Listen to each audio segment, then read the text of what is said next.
దేవునికి స్తోత్రాలు. ప్రభునందు ప్రియులారా, తిరిగి ఈ రెండవ రాత్రి దేవుని సన్నిధానములో ఇంతవరకు మనము పాటలు పాడి ప్రభువును మహింపరుచుకుని ఉన్నాము. ఈ రాత్రి దేవుని వాక్యాన్ని మనం వినుట కొరకు మన హృదయాలు సిద్ధపాటు చేసుకుందాం.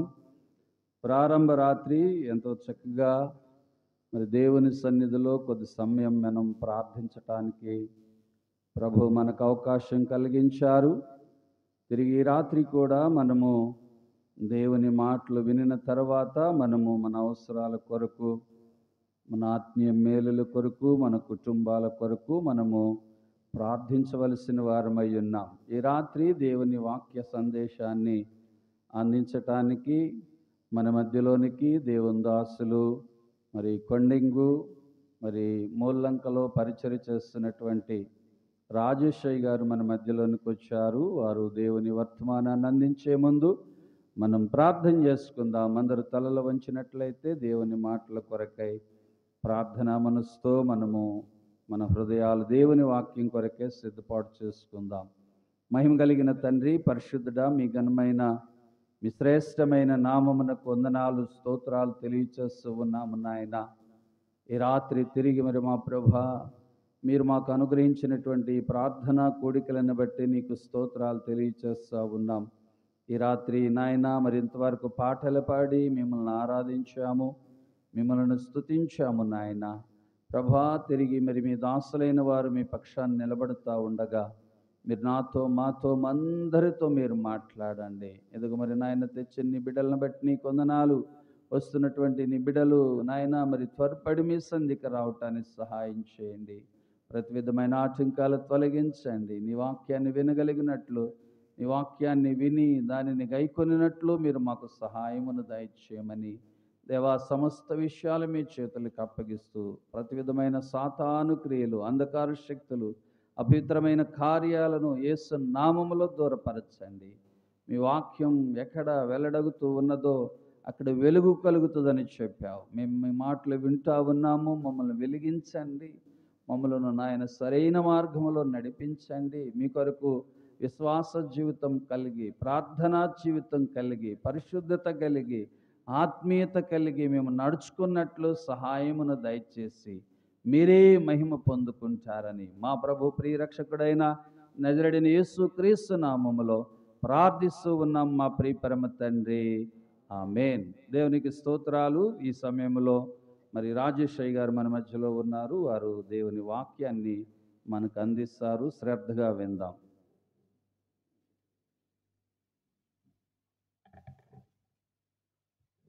Praise the lord. దేవుని గణనామానికి స్తోత్రాలు. ప్రభునామంలో మరి ఉపవాస కూటాల కొరకు ప్రార్థనాపూర్వకంగా మనమందరం సిద్ధపడి ఉన్నాం. మరి దేవుడిచ్చిన శ్రేష్టమైన సమయాన్ని బట్టి ఆయన సందులో గడపడానికి ప్రభు అవకాశం ఇచ్చారండి. మమ్మల్ని ప్రేమతో ఆహ్వానించిన దైవజనులు మరి యోహనయ్య గారికి, అమ్మగారికి ప్రత్యేకంగా వందనాలు తెలియచేస్తూ ఉన్నాను. అట్లాగే పెద్దమ్మ గారికి ప్రత్యేకంగా వందనాలు తెలియచేస్తున్నాను. వారి సంఘ బిడ్డలైన మీ అందరికీ కూడా ప్రభునామంలో నా నిండు వందనాలండి. దేవుని మహాదయని బట్టి ఈ 10వ నెలలో ఉపవాస ప్రార్థనలో గడపడానికి ప్రభు అవకాశం ఇచ్చారు.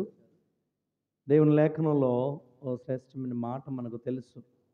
ప్రభు మరి చెప్పినటువంటి మాట చూద్దాం. చూడండి, చిన్న మాటను జకర్యా గ్రంథంలో మనము సాధారణంగా జ్ఞాపకం చేసుకునేటటువంటి మాట ఉపవాస ప్రార్థనలో జకర్యా గ్రంథము 8వ అధ్యాయము 19వ వచనంలో ప్రభు రాయించినటువంటి మాట, ప్రభు తెలియజేసినటువంటి మాట, సైన్యములకు అధిపతిగా యెహోవా ఆజ్ఞ ఇచ్చినది ఏమనగా, ఆజ్ఞ ఇచ్చినది ఏమనగా 3వ లైన్ చదివాను చూడండి రెండుగా. 10వ నెలలోని ఉపవాసము యూదా ఇంటి వారికి సంతోషమును ఉత్సాహమును పుట్టించు మనోహరమైన పండుగ. దేవుడు తన మాటను దీవించునుగాక. ఆమేన్. చిన్న ప్రార్థన చెప్దామండి. పరిశుద్ధుడు అయిన మా తండ్రి, దయగలిగిన మా యేసు ప్రభువా, నీకు వందనాలు. మీ మహాదయలో ఇంతవరకు మీరు మమ్మల్ని జ్ఞాపకం చేసుకున్నారు, సజీవులుగా బ్రతికించి ఉంచారు. మన్ను నిన్ను స్తుతించలేదు కదా నాయన. సజీవులే సజీవులే నిన్ను స్తుతిస్తారు, సజీవులే నీ పాదాల చెంత మొరపెడతారు. మమ్మల్ని అందరినీ మీరు ఎక్కల చాటున భద్రపరిచినందుకై స్తోత్రం చెల్లిస్తూ ఉన్నాం. ఈ దాసులు ప్రభువా నాయన మతన్ని ఏర్పాటు చేసిన ఈ కోడికలను బట్టి నేను స్తుతిస్తూ ఉన్నాం. మరి ఇదిగో నాయన దైవజనులు మాణిక్యరావు గారు, అమ్మగారు, బిడ్డలు మా ప్రభు సంఘ విషయంలో పరిచర్య విషయంలో ఎంతో ప్రభు సేవ చేశారు. అనేకులు రక్షించబడడానికి ప్రయాసపడ్డారు. నాయన మతని సేవ పరిచర్య భారాల్ని దాసులు నాయనమ్మయ్య యోహానయ్య గారు అట్లాగే అక్క బిడ్డలు నడిపిస్తూ ఉండగా బిడ్డలను మీరు బలపరచండి, సంఘాన్ని మీరు కాయండి, సంఘ సరిహద్దుల విషయాలు పరచండి, బిడ్డల యొక్క అవసరతల అక్కరతలు తీర్చండి. ప్రాముఖ్యంగా ఏర్పాటు చేసిన ఈ యొక్క ఉపవాస ప్రార్థనల్లో నీ సన్నిధి మాతో ఉంచినందుకు స్తోత్రాలు.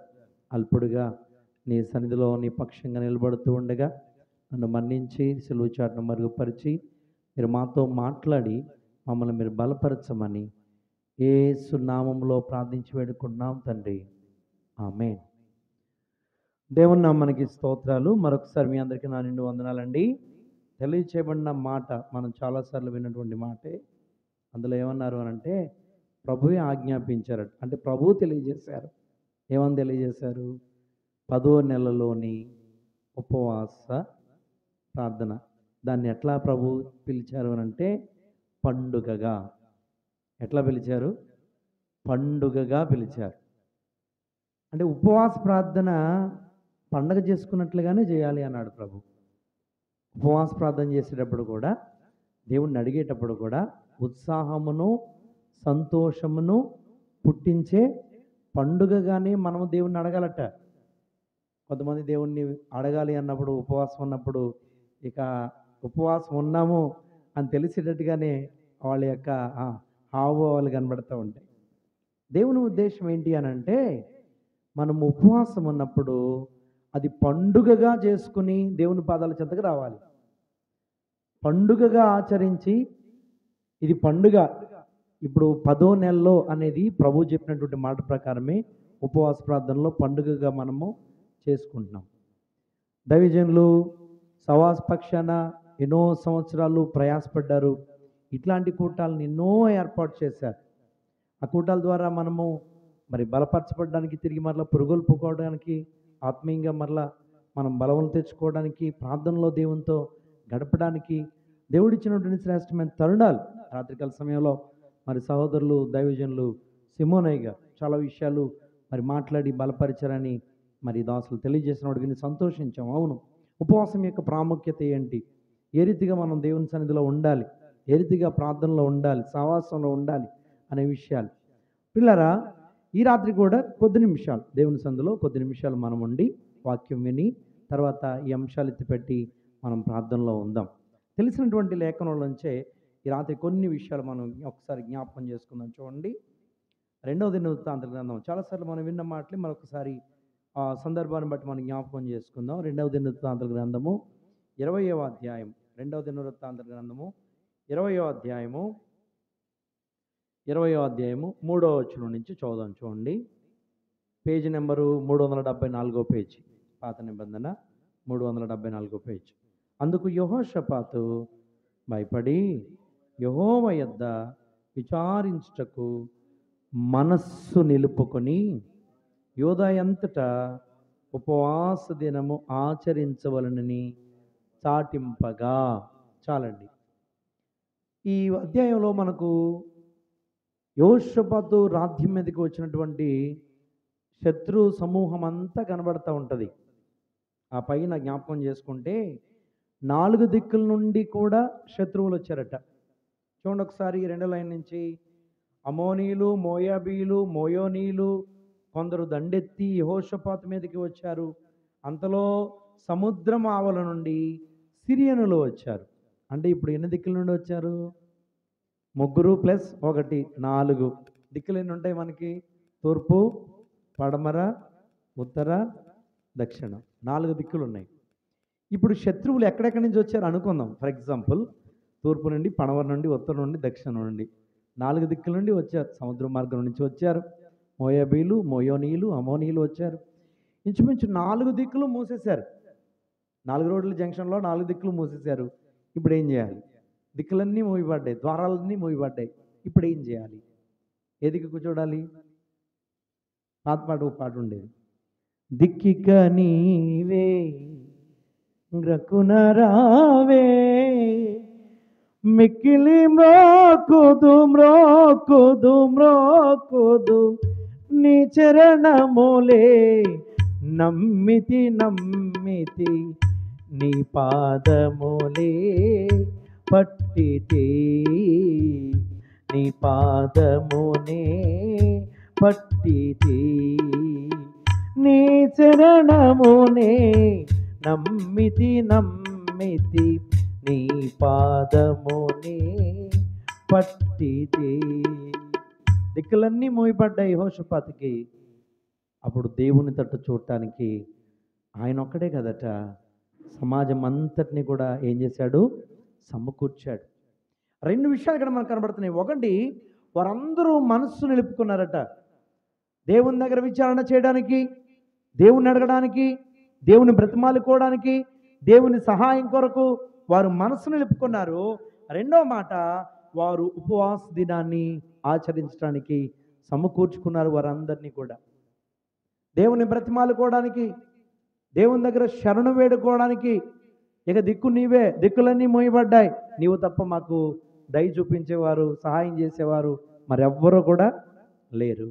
కొన్నిసార్లు మన జీవితాల్లో కూడా సమస్యలు ఒకేసారి చెప్పబెట్టకుండా ఒకేసారి 4 దిక్కుల నుంచి వచ్చేస్తాయి.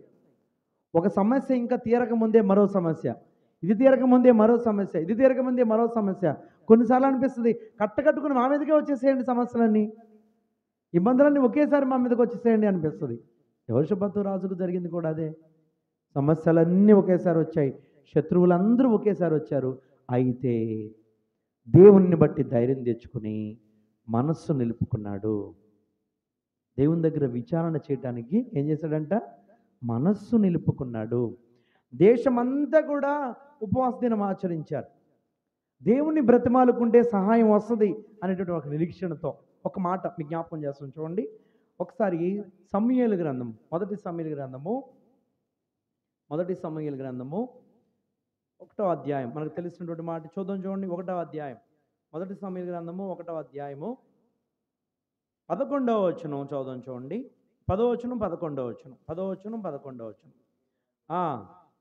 వచ్చి యెహోవా సన్నిధిని ప్రార్థన చేయుచు బహుగా ఏడ్చుచు, సైన్యములకు అధిపతిగు యెహోవా, నీ సేవకురైన నాకు కలిగి ఉన్న శ్రమను చూచి నీ సేవకురాలైన నన్ను మరువక జ్ఞాపకము చేసుకో.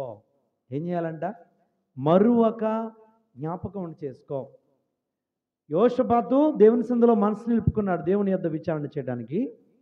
యూదా అంతటా ఉపవాస దినం ఆచరించాడు. ఇక్కడ హన్నా విషయాన్ని మనం జ్ఞాపకం చేసుకుంటే ఆ పై వచనంలో కనబడే మాట ఏంటంటే, ఏటేటా వారు దేవుని దగ్గరికి వస్తున్నారు, దేవాలయానికి వస్తున్నారు.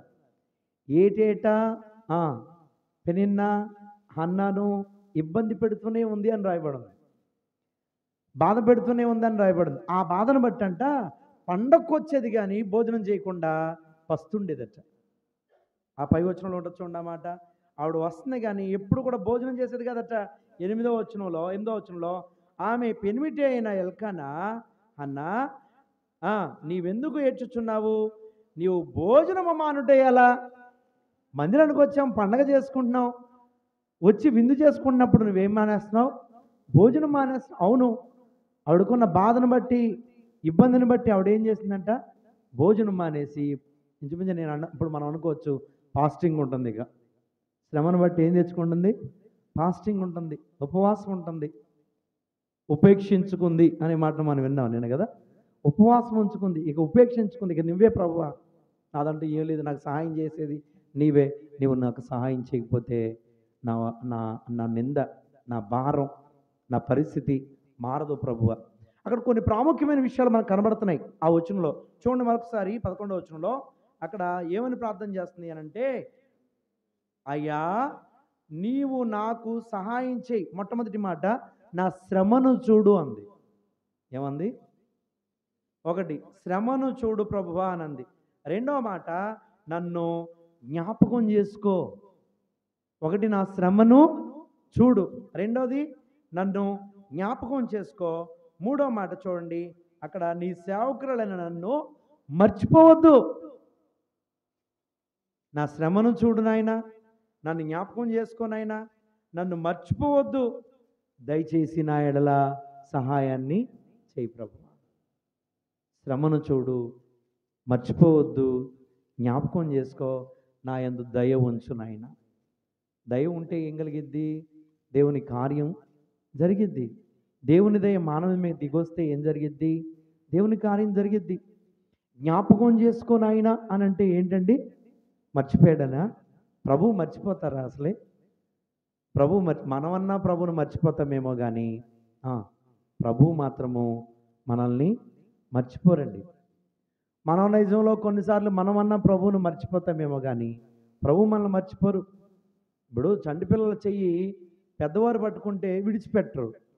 అదే కనుక పెద్దవారి చెయ్యి పిల్లడు పట్టుకుంటే ఏమవుద్ది? విడిచిపెట్టేస్తాడు. ఏ పండగకో, తిరణాలకో, ఇంకో చోటకో, ఫెస్టివల్కో లేదా సెంటర్కో వెళ్ళామనుకోండి, చిన్నపిల్లల చెయ్యి కనుక పెద్దవాళ్ళు పట్టుకుంటే కూడా తీసుకుపోతారు. మర్చిపోడు, ఎక్కడ మర్చిపోడు తండ్రి. అదే పిల్లవాడే కనుక తండ్రి చేయి పట్టుకున్నాడు అనుకోండి, ఏ కొట్టెంకో చూస్తాడు, తండ్రి చేయి పట్టుకుంటాడు, ఏ కొట్టెంకో చూస్తాడు, దేనికో చూస్తాడు, వదిలేస్తాడు చెయ్యి. అట్లా లోకం వైపు, ఆ బొమ్మల వైపు అట్లా కనుము వెళ్ళిపోద్ది, మర్చిపోతాడు. కానీ నేను అంటాను, మన తండ్రి మన దేవుడు మనల్ని మర్చిపోడు. కారణం ఏంటో తెలుసా? ఆయన మనల్ని నిత్యము పట్టుకునే ఉంటాడు. కీర్తనగాడు అంటాడు కదా, ఆయన కునుకడు నిద్రపోడు. కునుకడట నిద్రపోడట. కునికే దేవుడు కాదు, నిద్రపోయే దేవుడు కాదు. మరి కునికని దేవుడు, నిద్రపోని దేవుడు మనలను మర్చిపోతాడా? ఏమని ప్రార్థన చేస్తున్నా అన్న? చాలా ప్రాముఖ్యమైన ప్రార్థన. ఒకటే అధ్యాయంలో ఒక్క వచనంలో మనం చూసుకున్నప్పుడు, ఒకటో అధ్యాయంలో ఆ ఒక్క వచనంలోనే చాలా ప్రాముఖ్యమైన మాటలు మాట్లాడుతూ ఉంది, అడుగుతూ ఉంది దేవుణ్ణి. మరొకసారి చూడండి ఏమని ప్రార్థన చేస్తుందయ్యా? అయ్యా నీవు సైన్యములకు అధిపతి యెహోవావి, దయచేసి నీ సేవకురాలైన నాకు కలిగి ఉన్న శ్రమను చూడు. తనకున్న శ్రమను తెలియజేసుకుంటుంది. అసలు శ్రమ ఉందా? వాస్తవానికి శ్రమ ఉందా? భర్త చక్కని భర్త ఉన్నాడు, మంచిగా ప్రేమిస్తున్నాడు, 10 మంది పిల్లల కంటే నేను ఎక్కువ కాదా అన్నాడు, కష్టపెట్టకుండా. ఇంకో మాట ఉంది, హన్నాను అధికంగా ప్రేమించాడు కనుక 2 వంతులు ఇచ్చేవాడట ప్రతి దానిలో. ఇంకా శ్రమ ఎలా ఉంది? కానీ ఆవిడకున్న శ్రమ ఏంటి అంటే మనోదుఖం ఉంది, మనస్సులో శ్రమ. అది ఎవరు తీయలేరు. వ్యాధి ఉండిపోయింది, బాధ ఉండిపోయింది. ఆ శ్రమను తీయాలి అని అంటే ఎవరు తీయాలి? ఇప్పుడు దేవుడు ఒక్కడే.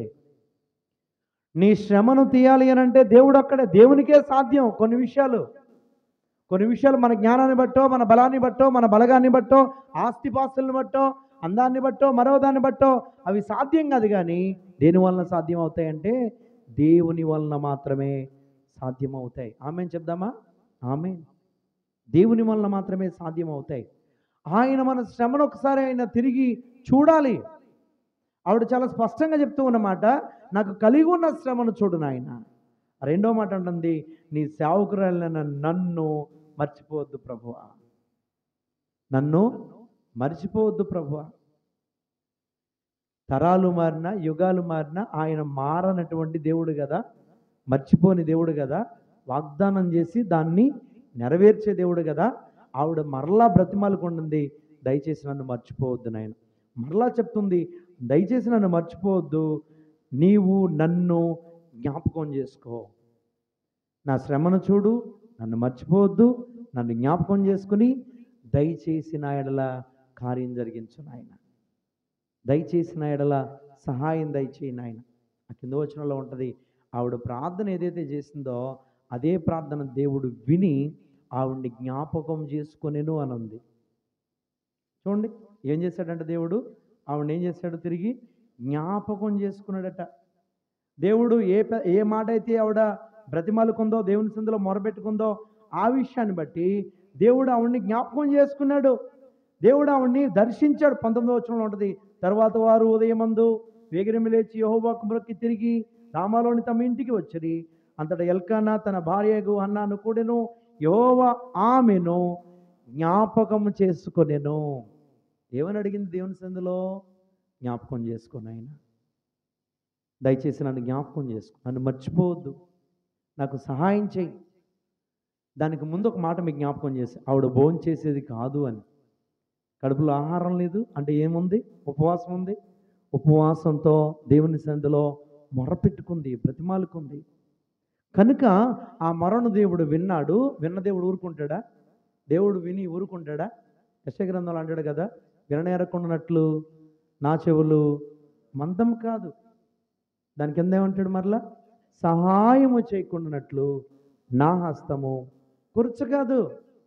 అంటే వింటాడు, ఖచ్చితంగా దేవుడు మొరలు వింటాడు, దేవుడు ప్రార్థనను వింటాడు, దేవుడు సహాయం చేస్తాడు, దేవుడు మేలు చేసే దేవుడే. ఇందాక ఎవరో పాడారు కదా, మేలు చేయక నీవు ఉండలేవయ్యా, ఆరాధించక నేను ఉండలేనయ్యా. మేలు చేయక నీవు ఉండలేవయ్యా, ఆరాధించక నేను ఉండలేనయ్యా. చాలు ప్రియులారా, దేవుడు ఏం చేస్తాడు? మేలు చేస్తాడు. దేవుడు ఏం చేస్తాడు? మనుషులను జ్ఞాపకం చేసుకుంటాడు. దేవుడు ఏం చేస్తాడు? ప్రార్థనను జ్ఞాపకం చేసుకుంటాడు. దేవుడు ఏం చేస్తాడు? తిరిగి ఒకసారి చూస్తాడు. ఖచ్చితంగా ఆయన దగ్గర జ్ఞాపకార్థ బుక్ ఉంది. ఆ బుక్ను చూస్తాడు. ఆ బుక్లో మన విన్నపాలు దాచబడతాయి. కీర్తనకారుడు అంటాడు 56వ అధ్యాయంలో, అయ్యా నా కన్నీళ్ళు నీవు చూచావు, అవి నీ బుడ్డిలో ఉన్నాయి. అవి ఎక్కడ రాయబడ్డాయి?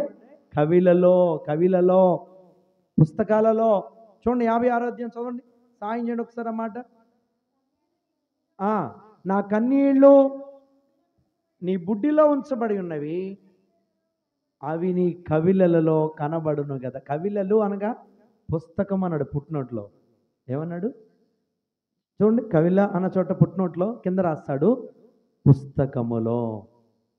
అంటే దేవుడు చేసే ప్రార్థన, ఉండే ఉపవాసం, చేసే భక్తి, అడిగేటటువంటి విన్నపం ఆయన మర్చిపోడు, తిరిగి జ్ఞాపకం చేసుకుంటాడు, దాన్ని స్టోర్ చేస్తాడు అని ఉంది. అంతేనా?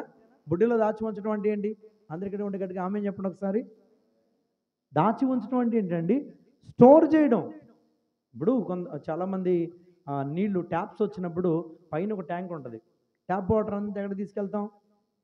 ట్యాప్లోకి, ఆ పైన ట్యాంక్లోకి వెళ్ళిపోతుంది మోటార్ వేస్తే. మరలా అక్కడి నుంచి అవసరార్థం ఇంట్లోకి ట్యాప్లు కనెక్షన్ ఇచ్చుకొని అవసరం వచ్చినప్పుడల్లా దాన్ని ఏం చేసుకుంటాం? వాడుకుంటాం. అంటే స్టోరేజ్ ఎక్కడుంది? ట్యాంక్లో ఉంది.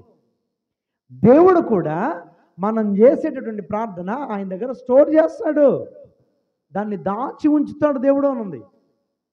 తగిన సమయమందు దాన్ని మరలా బయటికి తీస్తాడు, కార్యము జరిగించుట కొరకై. ఓ భక్తుడు ఇలా పాడాడు, కార్యము సఫలము చేసే నీకు మహిమ ఘనత యుగములకు, నా కృషి చేత కాదయ్యా, ఏదైనా నీ కృప మాత్రమేనయ్యా. ఏంటంటే ఆయన కార్యం సఫలం చేసే దేవుడు. జ్ఞాపకం చేసుకుంటాడు, దయ చూపిస్తాడు, కనికరం చూపిస్తాడు, కన్నీళ్లు చూస్తాడు. ఆవిడ అంది, నా శ్రమను చూడు ప్రభువా, దయతో నన్ను జ్ఞాపకం చేసుకో, మర్చిపోవద్దు నాయన. ఇప్పుడు ఈ కన్నీళ్ళంతా దేవుడు ఏం చేశాడు? స్టోర్ చేశాడు. ఆ కింద వచనంలో ఉంది, ఆమెను దేవుడు జ్ఞాపకం చేసుకున్నాడు. మనం చేసే ప్రార్థన దేవుడు స్టోర్ చేయడం మాత్రమే కాదు, దాయటం మాత్రమే కాదు, దాన్ని దేవుడు తిరిగి ఏం చేస్తారు? జ్ఞాపకం చేసుకుంటాడు. మనకున్న ప్రతి సమస్యను బట్టి, ఇబ్బందిని బట్టి, అవసరతను బట్టి దేవుని పాదాల చెంత చేసేటటువంటి మొరను దేవుడు జ్ఞాపకం చేసుకుంటాడు. ఒట్టి చేతులతో పంపాడు, సహాయం చేసే దేవుడు గనక ఆయన ఒట్టి చేతులతో పంపాడు. ఖచ్చితంగా ఆయన నుండి కార్యమును పొందుకుంటాం. చూడండి, మరలా ఒకసారి వెనకొద్దాం. దినవృత్తాంత గ్రంథంలో మనం చదువుకున్నటువంటి మాటలో అక్కడ యెహోషాపాతు యూదా వారినందరినీ సమకూర్చి పెట్టాడు. అయిలరా, మనకున్న సమస్యను ఎక్కడ చెప్పుకుందాం? దేవుని దగ్గర చెప్పుకుందాం. దేవుని పాదాలు పట్టుకుందాం, దేవుని మొరపెట్టుకుందాం, దేవుని యొద్ద విచారణ చేద్దాం, అడుగుదాం. దాని కొరకు మనము మనస్సు నిలుపుకుందాం. దేవుని దగ్గర మొరపెట్టుకోవడానికి మనము మనస్సు నిలుపుకుందాం అని చెప్పేసి యోధా వారందరినీ కూడా అక్కడ సమకూర్చినట్లుగా దేవుని లెక్కలో మనకు కనబడుతూ ఉంది పిల్లరా. ఒక మాట అక్కడ చదువుకున్నటువంటి మాటలో వారందరూ వచ్చారు, ఉపవాసం ఆచరించారు, దేవుని 4వ వచనం చదవండి ఒకసారి. యోధావారు యెహోవా వాళ్ళని సహాయమును వేడుకొనుటకై కూడుకొనిరి, యెహోవా యొద్ద విచారించుటకు యోధా పట్టణంలో నుండి జనులందరూ వచ్చారట అండి. దేని కొరకు? దేవుణ్ణి సహాయం వేడుకొనుట కొరకై. 4 దిక్కులు మూయబడి ఉన్నాయి, పరిస్థితులు గందరగోళమయ్యాయి. ఇప్పుడు ఎవరు సహాయం చేయాలి? దేవుడే. ఎట్లా సహాయం చేస్తారు? ఉపవాసం ఉండే ఆయన పాదాల చెంత మొరపెట్టినప్పుడు. ఈ ఉపవాసాన్ని దేవుడు ఏం చెప్పాడు? పండుగగా చేసినప్పుడు, పండుగగా అందరూ కూడుకొని దేవుని పాదాల చెంత మొరపెట్టినప్పుడు దేవుడు ఆ పండుగలోకి దిగి వస్తాడు, దేవుడు ఆ స్థలానికి దిగి వస్తాడు, దేవుడు ఆ చోటుకు దిగి వస్తాడు, ఆయన కన్నులు దిగి వస్తాయి. సొలొమోను కూడా ప్రార్థన చేసినప్పుడు మందిరంలో అదే అంటాడు, అయ్యా వారి ఇబ్బందుల్లో, సమస్యల్లో, కరువులో, ఖడ్గంలో, తెగుళ్ళలో, బాధల వలయాల్లో నీ దగ్గరికి వచ్చినప్పుడు, ఈ సన్నిధిలో మొరపెట్టినప్పుడు నీ కన్ను దృష్టి ఉంచు నాయనా, కన్ను దృష్టి ఉంచు నాయనా. కన్ను దృష్టి అనే మాట ఎందుకు వాడాడు సొలొమోను అంటే, సాధారణంగా మనమైనా సరే మనం ఎటు చూస్తామో మన మైండ్ కూడా అటే వెళ్తుంది. మనం ఎటు చూస్తామో మన మైండ్ కూడా అటే వెళ్తుంది. ఇప్పుడు దేవుడు ఎటు చూస్తాడు, ఆయన మనసు కూడా అక్కడికి దిగి వస్తుంది. కాబట్టే కోరుకున్నాడు, అయ్యా నీ కన్ను దృష్టి ఉంచు ప్రభువా. వారి ప్రార్థనల మీద నీ కన్ను దృష్టి ఉన్నప్పుడు నీ మనస్సు దిగి వస్తుంది. మనసు ఎప్పుడైతే దిగి వస్తుందో ఆలకిస్తావు, సహాయం చేస్తావు, ఆ బాధలన్నీ దేవుడు చాలా గొప్పోడండి. దేవుడు చాలా గొప్పోడు. మనం ఏది అడుగుతామో అవన్నీ చేస్తాడు. సొలొమోను యాస్టిజ్గా ఏ ప్రార్థన అయితే చేశాడో తర్వాత అధ్యాయంలో అదే ప్రార్థన దేవుడు మరలా రిపీట్ చేస్తూ జవాబు ఇస్తాడు. అలాగే తీగులు వచ్చినా, బాధ వచ్చినా, సమస్య వచ్చినా, నిన్న కనుదృష్టి ఉంచుతాను సొలొమోను, నేను సహాయం చేస్తాను, నేను వింటాను, వారి మొరలు వింటాను. దేవుడు మనం ఏది అడుగుతామో దాన్నే మరలా చేస్తాడు, వింటాడు, సహాయం చేస్తాడు.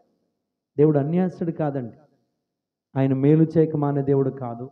ఆయన మొరలను వింటాడు, విన్న మొరలకు జవాబులను ఆయన ఇస్తాడు. ఆమెన్ చెప్దాం గట్టిగా, ఆమెన్. వారందరూ ఉపవాసం ఉన్నారు, దేవుని సందులో విచారణ చేయుటకు మనస్సు నిలుపుకున్నారు. కొంతమందికి ఏదైనా ఇబ్బంది వచ్చినప్పుడు, బాధ వచ్చినప్పుడు మిగతా విషయాల వైపు మొగ్గు చూపుతారు, కానీ దేవుని మీద, దేవుని సన్నిధి మీద, దేవుని పాదాల మీద మనసు నిలుపుకోవడానికి ఎందుకో అంత విముఖత చూపలేరు కొంతమంది. అందరిని అనలేం కానీ కొంతమంది. కానీ పితరులైన వారు ఏదైతే ఆచరించి, అనుసరించి, ఆ మార్గాల్లో నడిచి వారు మేలు పొందుకున్నారో అదే రీతిగా మనము కూడా దేవుని పాదాల చెంత మొరపెట్టినప్పుడు దేవుడు ఏం చేస్తాడు? ఆయన కనుదృష్టిని ఉంచుతాడు, సహాయం చేస్తాడు, మేలు చేస్తాడు. ఆ కింద వచనంలో వారు వచ్చారట దేవుని దగ్గర విచారణ చేయడానికి.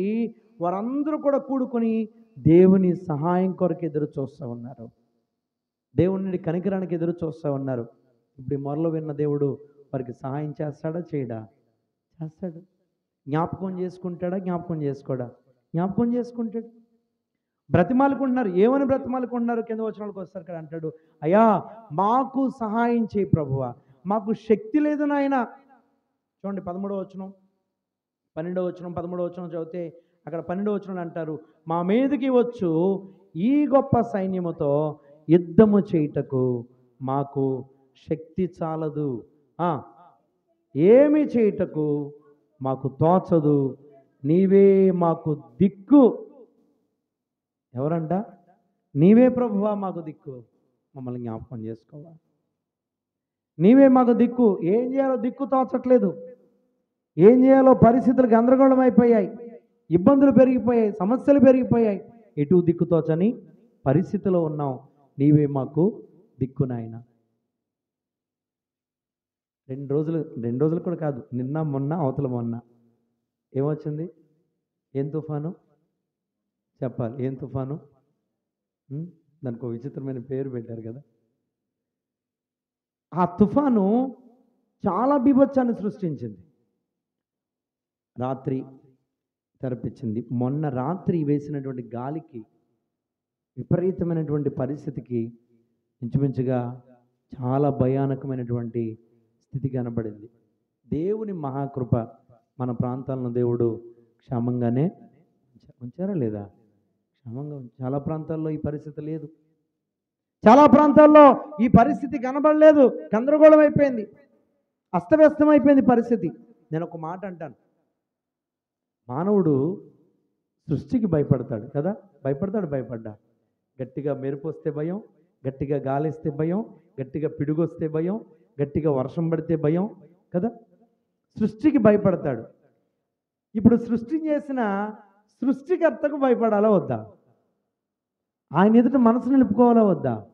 ఆయన పాదాలు పట్టుకోవాలా వద్దా? సృష్టికే మనం భయపడితే సృష్టిని చేసిన సృష్టికర్త ఉన్నాడు కదా, ఆయనకి ఇంకెంత భయపడాలి? ఆయన దగ్గర విచారణ చేయడానికి మనసు ఎంత నిలుపుకోవాలి? ఆయన పాదాల చెంతకు మొరపెట్టుకోవడానికి ఇంకెంత మనం వేగిరమై రావాలి? ఏ రీతిగా ప్రభు సహాయాన్ని కోరుకోవాలి? వాస్తవమా కాదా అండి? నా మటుకు నేను అంటాను, మొన్న ఆ తుఫాన్ గాలిలోనే అర్జెంట్ పని మీద నేను ఒక చోటకి వెళ్తున్నాను బండి మీద. నా బండిని కూడా గాలి ఏం చేస్తుంది తెలుసా? ఇంచుమించు గెంటితే పడిపోతాం, వెళ్ళిపోతాం అంతే. అంత విపరీతమైన గాలి, విపరీతమైన వర్షం అయితే తక్కువ కానీ గాలి, ప్రచండమైనటువంటి గాలి.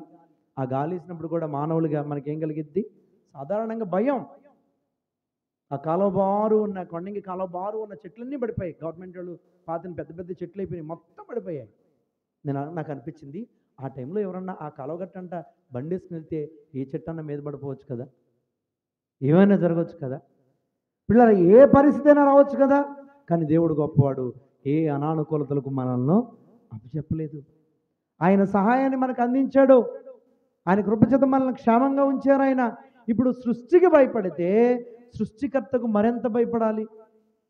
సృష్టికి మనం ప్రతిదానికి కూడా లోబడిపోయి అమ్మో ఏం జరిగిద్దో అని అనానుకూలతల్లో ఉంటే ఆ 2 రోజులు ఇంచుమించుగా ఎక్కడికక్కడే తుఫాన్ సెంటర్లో ఏర్పాటు చేసి ఇబ్బందిగా ఉన్న వాళ్ళందరినీ కూడా తీసుకెళ్ళి షెల్టర్లో, సత్రాల్లో పెట్టండి ఆయన అని చెప్పి గవర్నమెంట్ వారందరూ కూడా ఇంచుమించు రౌండ్లు వేస్తానే ఉన్నారు.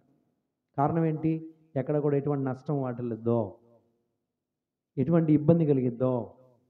యేసుక్రీస్తు ప్రభువు వారు కూడా దోనిలో ప్రయాణం చేస్తూ వెళ్తున్నప్పుడు శిష్యులు కూడా ఉన్నారు, శిష్యులతో పాటు ప్రభువు కూడా ఉన్నారు.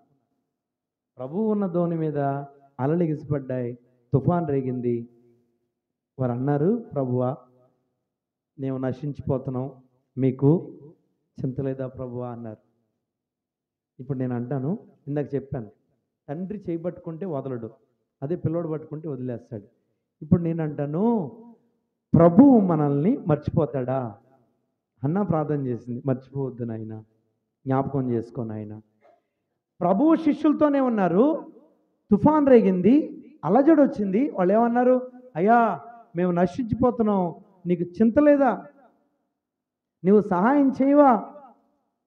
ఇప్పుడు వాళ్ళు కూడా ఏమయ్యారు అంటే సృష్టికి భయపడ్డారు కదా, తుఫానుకు భయపడ్డారు, సముద్ర కెరటాలకు భయపడ్డారు. ప్రభువు లేచారు, గాలిని గద్దించారు, సముద్రాన్ని గద్దించారు. వెంటనే ఏమేమయ్యాయి? అణిగిపోయాయి. ఏమని గద్దించారు ప్రభు? గాలి సముద్రమా నిమ్మళించు. ప్రభువు నోట ఆ మాట రాగానే గాలి సముద్రము ఏమయ్యాయి? నిమ్మళించాయి. మన జీవితాల్లో వచ్చే ప్రతి శోధన, సమస్య, దాన్ని చూసి మనం భయపడడం కాదు, కానీ దాని నిమిత్తమై దేవుని పాదాల చెంత విచారణ చేయడానికి, మొరపెట్టడానికి మనం వచ్చినప్పుడు దేవుడు ఏం చేస్తాడు? సహాయం చేస్తాడు, మనల్ని జ్ఞాపకం చేసుకుంటాడు, మనల్ని మర్చిపోడు. ఆయన పాదాల చెంత ఉపవాస పండుగలుగా ఏర్పాటు చేసుకున్నటువంటి ఈ మీటింగ్స్ లేదా కూడికల్లో దేవుని పాదాల చెంత మనం పెట్టేటువంటి మొర్ర దేవుడు మర్చిపోడు. ఎప్పుడైతే ఆయన లేచి గద్దించాడో గాలి అణిగిపోయింది, సముద్రం అణిగిపోయింది. శిష్యులు అమ్మయ్య బ్రతికాం. ప్రక్కన ఎవరున్నారు? ప్రభు ఉన్నారు. కొన్నిసార్లు ప్రభు ఉన్నా సరే మనం సమస్యలను బట్టి, ఇబ్బందులను బట్టి, మన మీదకి వచ్చేటువంటి సమస్య వలయాలను బట్టి కృంగిపోతూ ఉంటాం, కలవరపడిపోతూ ఉంటాం, భయపడిపోతూ ఉంటాం. కానీ యెహోషాపాతు అయితే అట్లా చేయలా. యెహోషాపాతు ఏం చేశాడండి? దేవుని యొద్ద విచారణ చేయడానికి వచ్చాడు, దేవుని చెద్ద బ్రతిమాలుకోవడానికి వచ్చాడు, మొరపెట్టుకోవడానికి వచ్చాడు, ప్రాధేయపడడానికి వచ్చాడు. కన్నీరు చూచాడు దేవుడు, బుడ్డిలో దాచిన కన్నీరు, కవిలో వ్రాయబడిన కన్నీరు దాన్ని తిరిగి దేవుడు జ్ఞాపకం చేసుకున్నాడు కనుకనే దేవుడు సహాయం చేశాడు. వాళ్ళు అడిగారు కదా, మాకు శక్తి చాలట్లేదు ప్రభువా, ఏం చేయాలో మాకు దిక్కు తోచట్లేదు ప్రభువా, మాకు సహాయం చేయను ఆయన. ఆయన పాడుకున్నాడు ఈ పాట. యుద్ధము చేయుటకు మా శక్తి చాలదు, ఏమి చేయవలెనో మాకసలే తోచదు, మాకు దిక్కు నీవు దేవా, మాకు దిక్కు నీవు దేవా, యుద్ధము చేయుటకు మా శక్తి చాలదు. ఇప్పుడు ఎవరి మీద డిపెండ్ అవుతున్నారు వీరు? దేవుని మీద ఆధారపడుతున్నారు. దేవుని మీద బేస్ అయిపోయాడు. యెహోషాపాతు రాజు మాత్రమే కాదు, యూదా వారందరినీ సమకూర్చి మందిరంలో కూర్చోబెట్టాడు. దేవుని సహాయాన్ని కోరుకుంటున్నాడు. అతడు గొప్ప ప్రార్థన చేశాడు. చూడండి ఆ అధ్యాయంలో 20 అధ్యాయంలోకి ఎందుకు వచ్చేసరికి 7వ వచనం నుంచి చూడండి. 7వ వచనంలో 7వ వచనం 20 అధ్యాయం 7వ వచనం. నీ జనులైన ఇశ్రాయేలు ఎదుట నుండి ఈ దేశపు కాపురస్తులను తోలివేసి నీ స్నేహితుడైన అబ్రహాము యొక్క సంతతికి దీన్ని శాశ్వతంగా ఇచ్చిన దేవుడవు నీవే. వారు అందులో నివాసము చేసి కీడైన, యుద్ధమైన, తీర్పైన, తెగులైన, కరువైన మా మీదకి వచ్చినప్పుడు మేము ఈ మందిరము ఎదుట నీ ఎదుట నిలవబడి మా శ్రమలో, ఆ మాట అండర్లైన్ చేయాలి. అన్నా కూడా అదే అడిగింది, నా శ్రమను జ్ఞాపకం చేసుకో. యెహోషాపాతు కూడా అదే అడుగుతున్నాడు, నా శ్రమలో లేదా మా శ్రమలో నీకు మొర్ర పెట్టిన ఎడలా, మాకు వచ్చిన సమస్యల్లో నీకు మొర్ర పెట్టిన ఎడలా, మాకు వచ్చినటువంటి ఇబ్బందిలో మీకు మొర్ర పెట్టిన ఎడలా. కొంతమందికి సమస్యలు ఎక్కువైతే ఏమంటారో తెలుసా? బాధలన్నీ వచ్చేయండి, ఇక దేవుడు కూడా మమ్మల్ని వదిలేసాడేమో. అంటే దేవుణ్ణి కూడా ఇక విడిచిపెట్టేసిన పరిస్థితిలా? దేవుడు అసలు వదిలేస్తాడా? దేవుడు కూడా వదిలేసాడండి. ఇంక ఎంత ప్రార్థన చేసినా అట్లాగే ఉండిపోతుందండి. కార్యం ముందుకెళ్ళట్లా, సహాయం రావట్లా, మేలు జరగట్లా. చాలా ప్రార్థన చేస్తున్నాం కానీ సమస్యలు మాత్రం అట్లాగే. సాధారణంగా లోకంలో ఒక మాట అంటారు, ఎవరిని పలకరించినా అయ్యారు ఎలా ఉన్నారు అని ఎవరన్నా అడిగాను అనుకో, ఏమంటారు తెలుసా? బాగానే ఉన్నాం కానండి. చెప్పండి, ఏం తప్పమాట? బాగానే ఉన్నాం కానండి, బాధలు తప్పట్లేదండి అంట. మరి బాగానే ఉండడం ఏంటి, బాధలు ఏంటి? బాధలు ఉన్న వ్యక్తి బాగానే ఉన్నట్ట? సాధారణంగా అంటారన్నమాట. బాగానే ఉన్నాం కానీ బాధలు తప్పట్లేదు, ఇబ్బందులు తప్పట్లేదు, సమస్యలు తప్పట్లేదు. సమస్యలు చుట్టుముట్టిన పరిస్థితుల్లో యెహోషాపాతు చేసినటువంటిది ఏంటంటే మనస్సు నిలుపుకున్నాడు, ఉపవాసం ఆచరించాడు, యూదావారిని సమకూర్చాడు, మందిరం ఎదుటికి వచ్చాడు, దేవుని పాదాల చెంత మొరపెడతా ఉన్నాడు. దేవుని మందిరం ఎదుట అడుగుతున్నాడు, అయ్యా మా పితరులకు మీరు వాగ్దానం చేశారు కదా, మా పితరులైన వారికి మీరు వాగ్దానం చేసిన దాన్ని, స్వాధీనపరిచిన దాన్ని అందులో అనుభవించడం చెప్పారు కదా, ఇదిగో మరలా మాకు వచ్చిన సమస్య విషయంలో దయచేసి మమ్మల్ని జ్ఞాపకం చేసుకోవా. మా శ్రమలో, అక్కడ అంటాడండి, మా శ్రమలో నీకు మొర్రపెట్టిన ఎడల నీవు ఆలకించి మమ్మును రక్షించుదువు అనుకొని. మమ్మును రక్షిస్తావు, మాకు సహాయం చేస్తావు, మమ్మల్ని విడిచిపెట్టవు, నీ పాదాల చెంతకు వచ్చిన మమ్మల్ని తోసివేయవు, త్రోలివేయవు, మా మొరలను మీరు వింటావు, మమ్మల్ని రక్షిస్తావు. చూడండి కింద లైన్లో అంటాడు, నీవు ఆలకించి మమ్మల్ని రక్షించదు అనుకొని ఇచ్చట నీ నామ ఘనత కొరకు ఈ పరిశుద్ధ స్థలమును కట్టించిరి, ఈ పేరు నీ మందిరమునకు పెట్టబడిను కదా. దేవుని మందిరంలో ఇప్పుడు మనం అందరం దేవుని సందులో కూడి ఈ ఉపవాస ప్రార్థనలో పాలు పంపులు పొందాం కదా. మనం అడిగే ప్రతి విన్నపం, చేసే ప్రతి ప్రార్థన, ఏమండి కొంతమంది కొంచెం బలహీనతలను బట్టి అయితే కొంచెం ఉపవాసం ఎక్కువసేపు ఉండలేరేమో, కానీ కొంతమంది ఏదైనా పట్టుదల పట్టినప్పుడు ఖచ్చితంగా ప్రభు నుండి కార్యం చూడటానికి దేవుని పాదాల చెంత పట్టుదలతో, దేవుని పాదాల చెంత పట్టుదలతో వీరు ఏ రీతిగా అయితే బ్రతిమాలుకున్నారో, ఉపవాసం ఆచరించారో, మొరబెట్టుకున్నారో, దేవుని సహాయాన్ని కోరుకున్నారో, వారి మొరలను విన్న దేవుడు వారి విషయంలో జోక్యం చేసుకున్నాడు. మన దేవుడు ఏం చేసుకుంటాడు? జోక్యం చేసుకుంటాడు. ఇప్పుడు ఎక్కడన్నా ఏదైనా ఇబ్బంది అయి గొడవ అవుతుంది అనుకో, చిన్నది ఏదైనా సమస్య, అక్కడ మన అన్నవారు ఉన్నారనుకోండి, మనం ఏం చేస్తాం? చూస్తూ చేతులు కట్టుకుంటామా? చెప్పాలి. చేతులు కట్టుకొని చూస్తూ ఉంటామా? అక్కడ మన అన్నవారు ఉన్నారు. మన బంధువో, రక్త సంబంధో, ఇంట్లో వ్యక్తో ఎవరో ఉన్నారు, గొడవ అవుతుంది. మనం ఏ తరపున వెళ్తాం? అవతల వాళ్ళ తరపున వెళ్తామా? ఎటు వెళ్తాం? మన అన్నవారు ఉన్నారు అక్కడ, మనం వెంటనే వెళ్తాం. మనం జోక్యం చేసుకుంటాం. ఏంటిరా మా వాడిని అన్నావు ఏంటి నువ్వు? ఏంటి మా వాడి మీదకి వస్తున్నావు ఏంటి? ఏంటి మా వాళ్ళ మీదకి వస్తున్నావు ఏంటి గొడవకి అని మనం వెళ్ళి జోక్యం చేసుకుంటాం కదా. మానవ నైజంలో మనమే తట్టుకోలేకుండా వెళ్ళి జోక్యం చేసుకున్నప్పుడు దేవుడు జోక్యం చేసుకుంటాడో చేసుకోడా? చెప్పాలి. జోక్యం చేసుకుంటాడు ఖచ్చితంగా. ఆయన బిడ్డలైన వారు శ్రమల్లో ఉండడం ఆయనకి ఇష్టం కాదు. ఆయన బిడ్డలైన వారు నలిగిపోవడానికి ఇష్టం కాదు. ఆయన బిడ్డలైన వారు కృంగిపోవడం ఆయనకి ఇష్టం కాదు. ఆయన బిడ్డలైన వారిని ఆయన ఏర్పాటు చేసుకున్నాడు. ప్రభు తన స్వరక్తం ఇచ్చి మనం కొనుక్కున్నాడు కనుక మన శ్రమల్లో కూడా ఆయన మనకు సహాయం చేయడానికి జోక్యం చేసుకుంటాడు. జోక్యం చేసుకుంటాడు, కలగ చేసుకుంటాడు. చూడండి ప్రియులారా, వారు చేసినటువంటి ప్రార్థనను బట్టి దేవుడు దిగి వచ్చి జోక్యం చేసుకుని సహాయాన్ని అందించాడు. చూడండి కింద వచనాలకు వచ్చేసరికి, కింద వచ్చిన చదవండి ఆయన.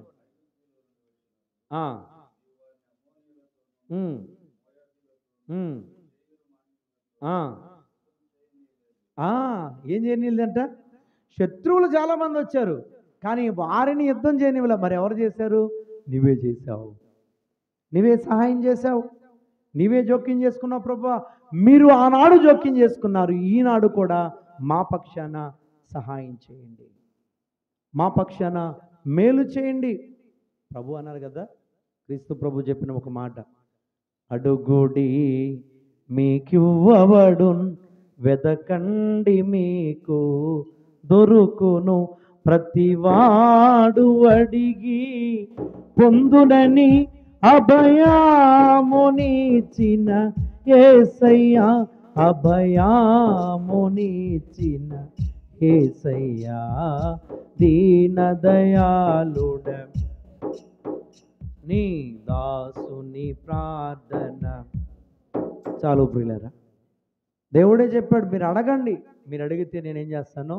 ఇస్తాను, వింటాను, సహాయం చేస్తాను, జ్ఞాపకం చేసుకుంటాను, నా కార్యమును జరిగిస్తాను. ఎప్పుడైతే వీడు బ్రతమాలుకుంటూ వచ్చారో, శరణ పెడుకుంటూ వచ్చారో, మాకు సహాయం చేయడానికి దిక్కు పరిస్థితులు గందరగోళంగా ఉన్నాయి, నీవే సహాయం చేయాలి, యుద్ధం చేయడానికి మాకు శక్తి చాలట్లేదు ప్రభువా, దిక్కు నీవే అని ఎప్పుడైతే దేవుని పాదాలు పట్టుకుని మొరపెట్టుకున్నారో, దేవుని సహాయం వారి మధ్యకి వచ్చి, ఒకసారి చూడండి 15వ వచనంలో యోధావార్లారా, యెరూషలేము కాపురస్తులారా, యెహోషాపాతు రాజా, మీరందరూ ఆలకించండి, యెహోవా సెలవు. చాలు ఆగండి. అక్కడ దేవుడు యెహోషాపాతుతోనే మాట్లాడాడా? అందరితో మాట్లాడుతున్నాడా? అందరితో. అక్కడ ఎంతమంది అయితే కూడి ఉన్నారో వారందరితో పేరు పెట్టి పిలుస్తున్నాడు. ఆమె చెప్పండి గట్టిగా. ఇక్కడ ఉన్న మన అందరి పేర్లు ఆయనకి తెలుసా తెలీదా? తెలుసు. మన ప్రార్థన, మన కన్నీరు, మన దుఃఖం, మన సమస్య, మన పరిస్థితి ఆయనకి తెలుసా తెలీదా? తెలుసు.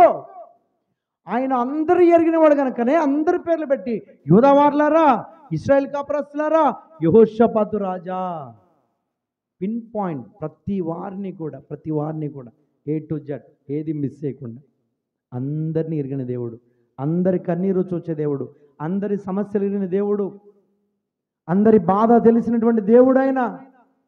అందరినీ మరలా రిపీట్ చేస్తూ తిరిగి మరలా జ్ఞాపకం చేసుకుని ఒక్కొక్కరి పేరు పెట్టి పిలుస్తూ అంటున్నారు, మీరు భయపడొద్దు. చదవండి అన్నమాట అయ్యా, చదవండి.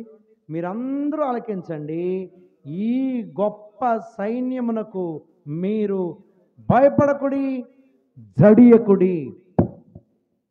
ఏం చేయొద్దంట? భయపడొద్దు, జడియొద్దు. ఈ యుద్ధము మీరు కాదు, నేను జరిగిస్తాను అన్నాడు ఆయన. నా వైపు చూడండి అందరూ ఒకసారి గట్టిగా ఆమె చెప్పండి.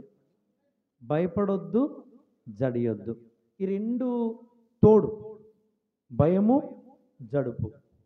సపోజ్ మీకు అర్థం అవడానికి, మనకు అర్థం అవడానికి, నడిచి వెళ్ళిపోతున్నాం, సడన్గా పాము కనపడింది అనుకుందాం. ఓ పెద్ద పాము రోడ్డు దాడుతుంది. ముందు కలిగేది ఏంటిది? భయం.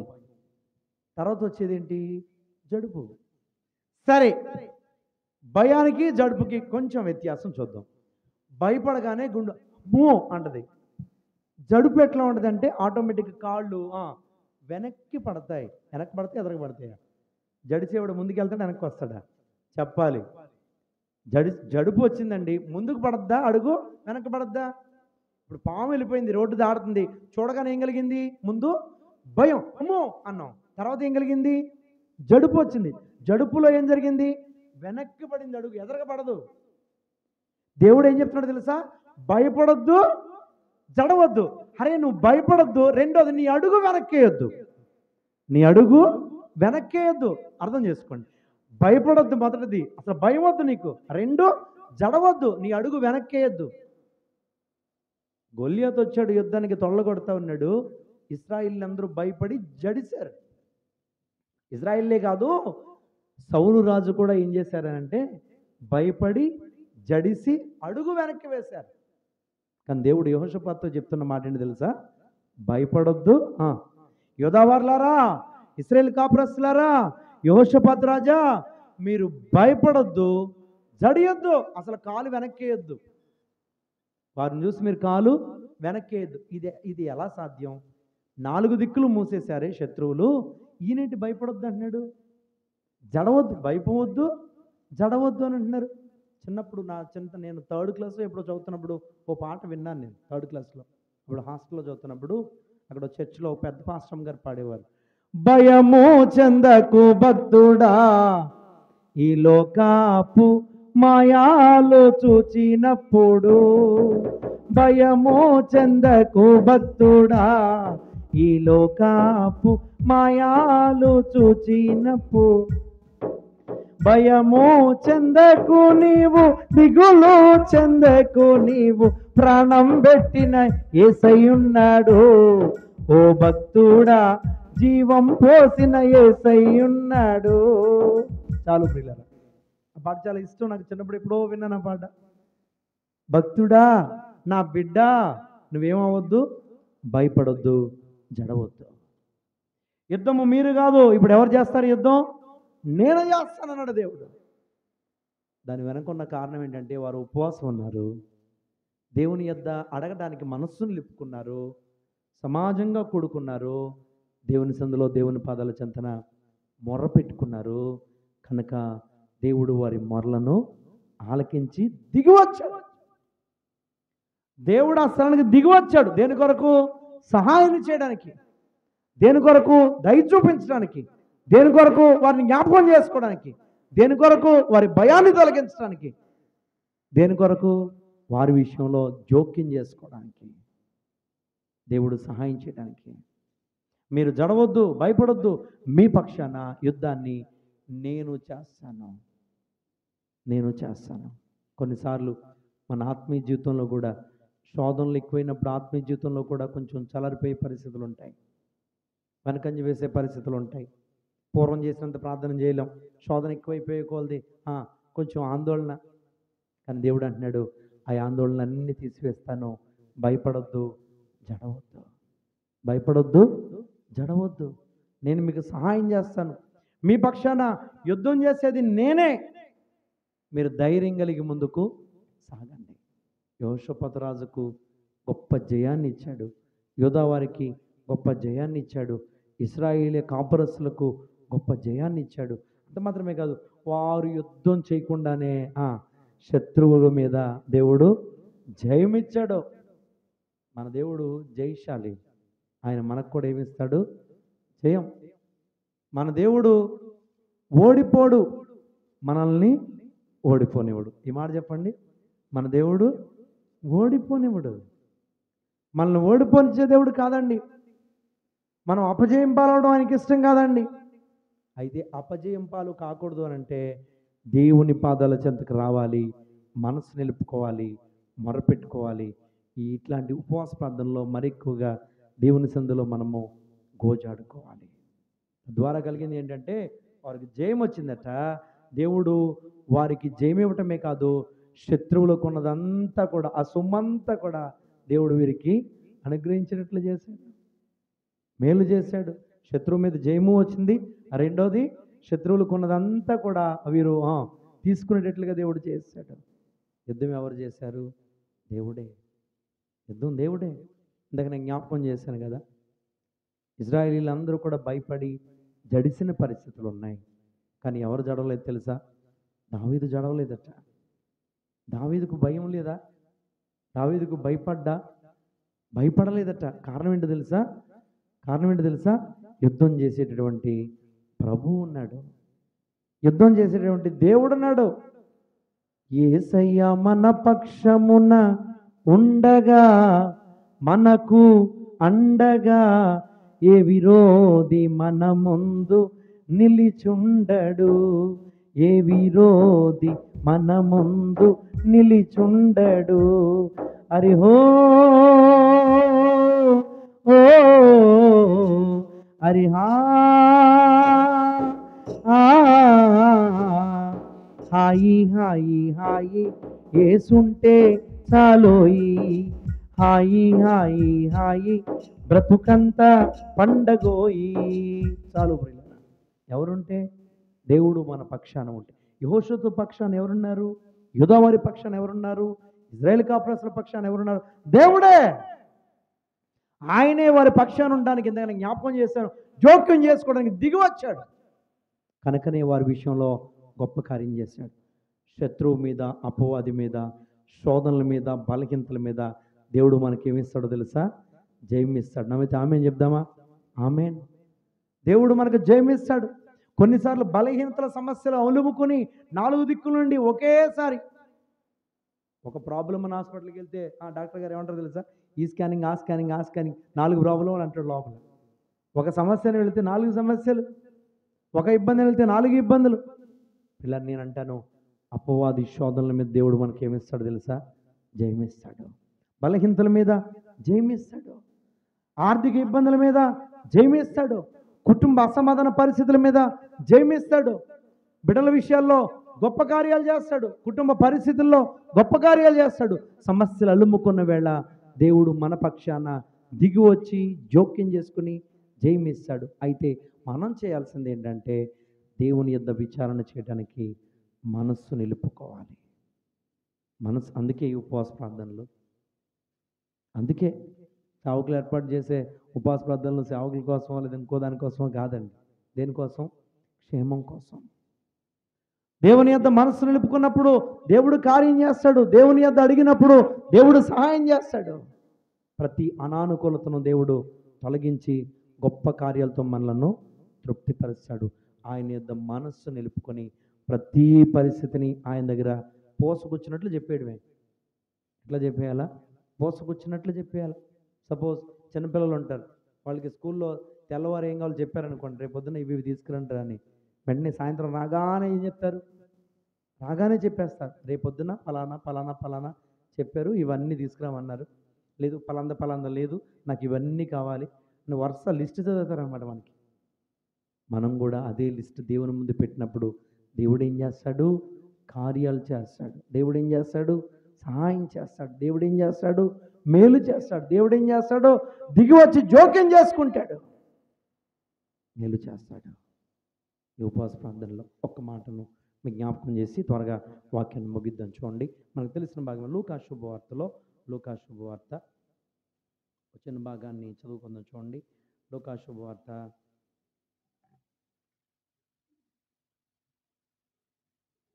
23వ అధ్యాయం. లూకా శుభవార్త 23వ అధ్యాయం 42వ వచనం. ఆయన చూచి, యేసు నీ రాజ్యములోనికి వచ్చినప్పుడు నన్ను జ్ఞాపకము చేసుకొనుమనెను. నా వైపు చూడండి. ఈ మాట ఒక దొంగోడు అన్నమాట కదా. ఎక్కడ? ఏ పరిస్థితిలో? సిలువలో. యేసు ప్రభుల వారిని సిలువ వేశారు. ఈ ప్రక్కన ఒక దొంగని, ఆ ప్రక్కన ఒక దొంగని కూడా ప్రభు ప్రక్కన ఇరుప్రక్కల సిలువ వేశారు. అయితే ఎడం ప్రక్కన ఉన్న దొంగ అయితే, ప్రభువా నువ్వు దేవుడు అయితే నన్ను రక్షించుకుని మమ్మల్ని కూడా రక్షించవచ్చు కదా అని చాలా గర్వంగా మాట్లాడాడు. కానీ కుడి ప్రక్కన ఉన్నాడైతే ఆయన గద్దించి అరే తప్పు చేసింది మనం, శిక్ష అనుభవించేది మనం, శిక్షకు పాత్రులము మనం, ఆయన ఏ తప్పు కూడా చేయలేదు కదా, ఆయన ఏ నేరము కూడా చేయలేదు కదా అని తనకు తాను దేవుని ముందు ఒప్పుకోలు చేసుకుంటూ బ్రతిమాలుకుంటూ శరణు వేడుకుంటూ ఒక మాట అన్నాడు. ఏంటన్నమాట? నన్ను జ్ఞాపకము చేసుకో. యెహోషాపాతు మమ్మల్ని జ్ఞాపకము చేసుకో. అన్న మమ్మల్ని నన్ను జ్ఞాపకము చేసుకో. 3 మాటల్లో ఇంచుమించు ఒకటే సందర్భం. నన్ను జ్ఞాపకం చేసుకో, మమ్మల్ని జ్ఞాపకం చేసుకో. మర్చిపోవద్దు నాయన, అయ్యా మమ్మల్ని దయచేసి జ్ఞాపకం చేసుకో. చివరిగా ఈ మాటలు మీకు జ్ఞాపకం చేస్తున్నాను. దొంగోడైతే అన్నాడు, వాడు క్రూరుడు, వాడు హంతకుడు, వాడు శత్రువు, ఏమంటారు, అందరినీ ఇంచుమించు ఇబ్బంది పెట్టిన పరిస్థితులు. అయితే చివరి దశలో కూడా అవకాశం ఉంది కనుక కొన్నిసార్లు ఈ మాట కొంతమంది మరో రీతిగా అంటారు. అంటే ఏంటంటే ఆ చివరి స్టేజ్లో కూడా అడిగితే దేవుడు జ్ఞాపకం చేసుకుంటాడు కదా అని. ఒక మాట, అందరికీ అవకాశాలు రావు. అప్పుడు చూద్దాం లేని అవకాశాలు అందరికీ రావు. ఈ వచనాన్ని బట్టి కొందరు కొంచెం వాదిస్తూ ఉంటారు. చివరిలో దొంగోడు ఆఖరిలో జ్ఞాపకం చేసుకోమంటే దేవుడు ఏం చేశాడు? జ్ఞాపకం చేసుకున్నాడు కదా. కానీ అవకాశాలు అందరికీ రావు. లేఖనంలో మనకు తెలుసు, నరుని జీవం చాలా స్వల్పం, అల్పం, క్షణికం అనే మాట. ఒక ఆయన పాడతాడు కదా, నీ జీవము ఏ పాటిది, నా జీవం ఏ పాటిది, నీటి బుడగా కన్నా నీచమైన బ్రతుకు, నీ జీవం ఏ పాటిది, నెమ్మదిగా నున్నదని భయమేమి లేక, నమ్మికను విడనాడి నిశ్చింతగా ఉంటే. ఎలా ఉందంట? నెమ్మదిగానే ఉంది, పరిస్థితి అంతా బాగానే ఉంది, ఇబ్బంది ఏమి లేదు అని అనుకున్నారట. ప్రసవ వేదన వాలే, ఆ లైన్ ఎంత చక్కని కూర్పండి. ఎట్లా అంట? ప్రసవ వేదన. 9వ నెల మొదలైంది, మొదలు కోళ్ళకు కానీ కూతురికి కానీ ఏమంటాం? ఎప్పుడు వస్తాయో, ఎప్పుడు ఆ టైం ఎదురు చూస్తూ ఉంటాం కదా. కానీ ఎప్పుడు వస్తాయి ఎవరైనా చెప్పగలమా? డాక్టర్ చెప్పగలడా? పోనీ చెప్పాలి. డాక్టర్ చెప్పగలడా? అమ్మ 9వ నెల వచ్చిందమ్మా, ఎల్లుండి మధ్యాహ్నం 12 గంటలకమ్మా అని ఏమన్నా డేట్ ఫిక్స్ చేయగలడండి? చెప్పలేడు. అవకాశాలు రావు. కానీ అవకాశం వచ్చినప్పుడు దేవుని పాదాలు పట్టుకొని, అవకాశం ఉన్నప్పుడు దేవుని సన్నిధిలో, అవకాశం దొరికినప్పుడు దేవుని శరణ వేడుకుంటూ, మనసు నిలుపుకొని, బ్రతిమాలుకొని, సరి చేసుకుని, సమస్త విషయాల్లో దేవునికి లోబడిపోయినప్పుడు దేవుడు మనకు సహాయం చేస్తాడు. ఆయన జ్ఞాపకం చేసుకుంటాడు. ఏం చేసుకుంటాడు? ఆయన జ్ఞాపకం చేసుకుంటాడు. చూడండి, ఈ వచనంలో అంటాడు, అయ్యా నీ రాజ్యంతో వచ్చినప్పుడు నీవు నన్ను జ్ఞాపకం చేసుకో. ఈ మాట సింపుల్గా మనం చదివాం, కానీ దాని వెనక చాలా ఉందండి. ఆ పైవచనంలో అంటాడు, మనకైతే ఇది న్యాయమే, దొంగడితో చెప్తూ, మనకైతే ఇది న్యాయమే, మనము చేసిన వాడికి తగిన ఫలమును పొందుతున్నాము, కానీ ఈయన ఏ తప్పిదము చేయలేదు అని ఆయనను చూచి, అక్కడ అండర్లైన్ చేయాలన్నమాట. ఎవరిని చూచి? దేవుణ్ణి చూచి. ప్రభు ఎక్కడున్నారు? సిలువలో ఉన్నారు. ప్రభు సిలువలో ఉన్నారు, త్యాగం అయిపోయారు, సర్వమానవాళి కొరకు ఆయన బలిపశువుగా వధించబడ్డారు. వధించబడిన బలిపశువును చూస్తూ, ప్రభువును చూస్తూ, ఆయనలో ఆయన పశ్చాత్తాపడుతూ, నేను అనుకుంటాను ఆ దొంగ ప్రభువును చూచిన ఆ చూపులోనే ప్రభు దేహంలోంచి కారిపోతున్నటువంటి రక్తధారలు, ప్రభు పొందిన శ్రమ, తలలో ఉన్న ముండ్ల కిరీటం, చేతుల్లో గాయాలు, కాళ్ళలో గాయాలు, పక్కలో గాయాలు, ఏమండి ఈపు మొత్తం దేహం దున్నబడినటువంటి చారలు, అవన్నీ చూచి అతడు తన అవిధేయతలను జ్ఞాపకం చేసుకుంటూ, ఒప్పుకోలు చేసుకుంటూ దేవుణ్ణి శరణ వేడుకున్నాడు, దేవుణ్ణి బ్రతిమాలుకున్నాడు. ఇంకొక మాట చెప్పనా? తన అవిధేయతలను జ్ఞాపకం ఎప్పుడైతే వచ్చాయో పశ్చాత్తాపడిపోయాడు. పశ్చాత్తాప హృదయంతో దేవుని పాదాలు పట్టుకున్నాడు. ఇంచుమించుగా అదే పరిస్థితి, దేవుని పాదాలు పట్టుకున్న పరిస్థితే. శిలువ మీద ఉన్నాడే కానీ తన అవిధేయతలన్నీ జ్ఞాపకానికి వచ్చేసాయి. ప్రభువా, నీ కొరకు కాదు ఈ త్యాగం, నా కొరకే, నన్ను రక్షించడం కొరకే, నన్ను జ్ఞాపకం చేసుకో ప్రభువా, నాకు సహాయం చేయి నాయన. ఈ లోకపరంగా కాదు కానీ నీ రాజ్యంలో వచ్చినప్పుడు నన్ను జ్ఞాపకం చేసుకో నాయన. దేవుడు వాడి ప్రార్థన విన్నాడా లేదా? విన్నాడు. ఆయన జ్ఞాపకం చేసుకున్నాడు. ఎప్పుడైతే ఆ వ్యక్తి తనను తాను ఒప్పుకోలు చేసుకున్నాడో ఆ ఒప్పుకోలును దేవుడు అంగీకరించాడో. ముగింపులో ఈ మాట, ఒప్పుకోలు చేసుకున్నప్పుడు దేవుడు ఏం చేస్తాడు? అంగీకరిస్తాడు, క్షమిస్తాడు. దావీదు అంటాడు కదా, నాయనా నన్ను దోషము నీవు కనిపెట్టి చూస్తే ప్రభువా నీ ముందు ఎవరు నిలవగలరు నాయన. ఒకవేళ నేనంట నిజంగా దేవుడే కనుక దోషాన్ని కనిపెట్టి చూస్తే, దేవుడే కనుక పరీక్షగా చూస్తే, కీన్ అబ్జర్వేషన్ చేస్తే, ఎంత ప్రార్థన పరులైనా ఏదో పరిస్థితుల్లో కనీసం కోపంలోనైనా సరే, మాటలోనైనా సరే మనసు పెట్టుకునే విషయాలు. నేను ఒక మాట చెప్తానే. ఒక పెద్ద ఆవిడ ఉందండి. ఆ పెద్ద ఆవిడ రాలేదు, మందిరానికి రాలేదు పాపం. కానీ మంచి ప్రార్థన పర్రాలు, నడవలేదు, రాలేదు, పిల్లలు కూడా తీసుకొచ్చే దాఖలాలు లేవు అన్యుల కుటుంబంలో. అయితే నేనేంటంటే పాపం ఆవిడకున్న ఆసక్తిని బట్టి బల్లారథన ఇంటికి తీసుకెళ్ళి ఇస్తాను ఆ పెద్ద ఆవిడకి. ఎందుకంటే ఆవిడకి కాళ్ళు సహకరించో, పిల్లలు అన్యులు కనుక తీసుకురారు, ఆవిడ ఒక్కతే, ఆవిడకున్న ఆసక్తి. ఒక వారం బల్లారథం తీసుకెళ్తే, వినండి ఈ మాట, తీసుకెళ్తే అంది, నాకు వద్దయ్య గారు, నేను తీసుకున్నాయ్య గారు అంది. యా అమ్మ నువ్వు రాలేవనే కదా తీసుకొచ్చి ఇస్తున్నాను ఇంటికాడంటే, లేదండి ఉదయం మా కాల్ టిఫిన్ పెడుతూ ఓ మాట అంది, దానికి నేను ఇంకో 2 మాటలు అన్నాను, కోప్పడ్డాను, నా మనసులో వేదన ఉంది. ఏముంది? వేదన ఉంది. ఈ కోపం ఉండిపోయింది కనుక ఈ నెల నేను తీసుకోనండి అన్న.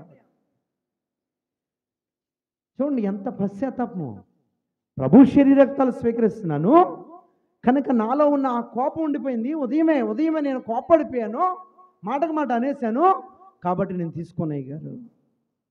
పెద్ద వయసు. నేను అన్నాను, సరే మీరు ప్రార్థన చేసుకుంటారు కదా ఎక్కువ, ప్రార్థన చేసుకుంటాను, నేను కొంత టైం ఇస్తాను ఇప్పుడు మీకు, నేను ఇక్కడే కూర్చుంటాను, మీరు ప్రార్థన చేసుకోండి, దేవుని క్షమించమని అడగండి. దేవుడు ఏం చేస్తాడు? క్షమిస్తాడు. అయ్యా ఉదయం అనుకోని రీతిగా మాట అనకల మాట నేను కూడా అనేసాను ప్రభువా, అయ్యా నన్ను దయచేసి క్షమించి నన్ను ఒకసారి జ్ఞాపకం చేసుకో ప్రభు అని అడగండి. ప్రభు ఏం చేస్తాడు? క్షమిస్తాడు. నిజంగా పిల్లరా నమ్మండి, నేను అక్కడ కూర్చున్నాను, కన్నీళ్లు పెట్టుకుంటా, కాసేపు ప్రార్థనలో ఉండిపోయింది. కన్నీళ్ళు క్షమించు నాయన, క్షమించు నాయన, బ్రతిమాలుకుంది. అయ్యా దయచేసి నన్ను క్షమించు ప్రభు. ప్రార్థన చేసుకుంది. తన మనసులో ఉన్న వేదన అంతా కూడా ఏమైంది? దిగిపోయింది.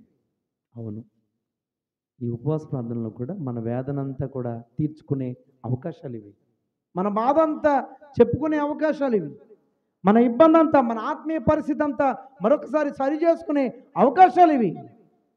కేవలం మన అవసరాల కొరకే కాదు ఉపవాస ప్రార్థన, మన ఆత్మీయ స్థితిని కూడా సరి చేసుకునే అవకాశాలు ఇవి.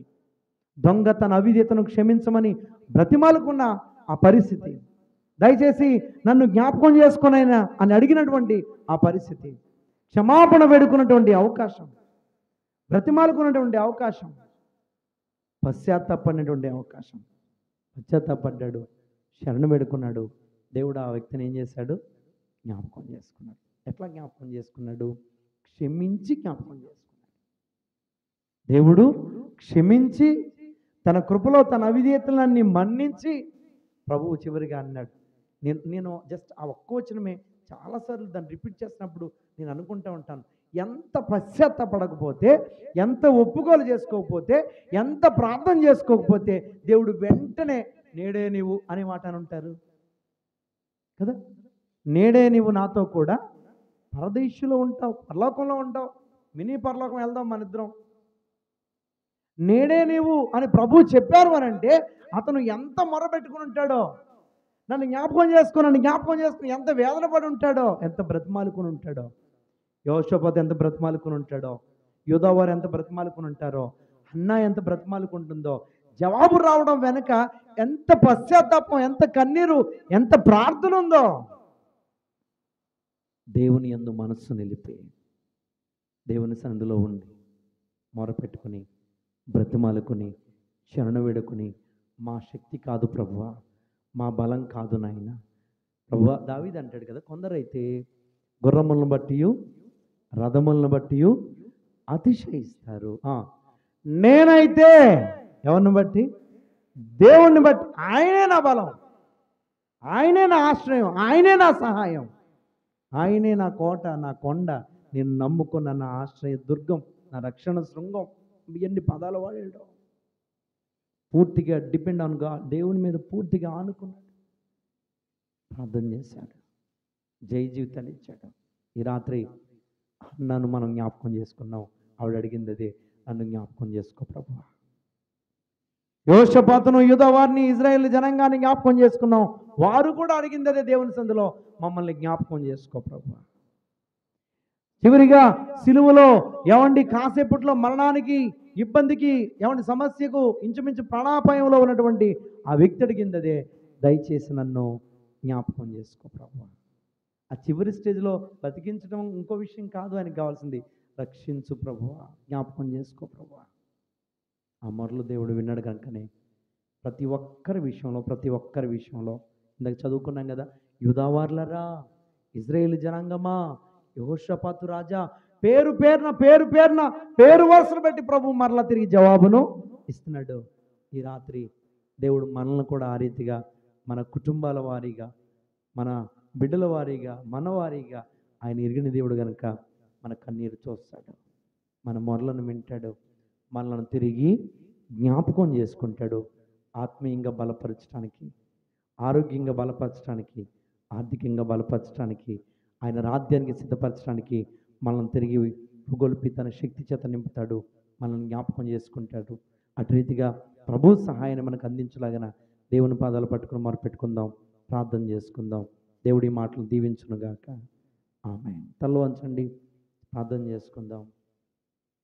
యెహోవా యొద్ద విచారణ చేయుటకు వారు మనస్సు నిలుపుకొనిరి. ఈ రాత్రి నీవు మనస్సు నిలుపుకొని దేవుని పాదాల చెంత ఈ ఉపవాస ప్రార్థనలో దేవుణ్ణి అడగగలిగితే, దేవుని శరణ వేడుకోగలిగితే, దేవుని బ్రతిమాలుకోగలిగితే, అన్న బ్రతిమాలుకుంది, అయా నన్ను జ్ఞాపకం చేసుకో.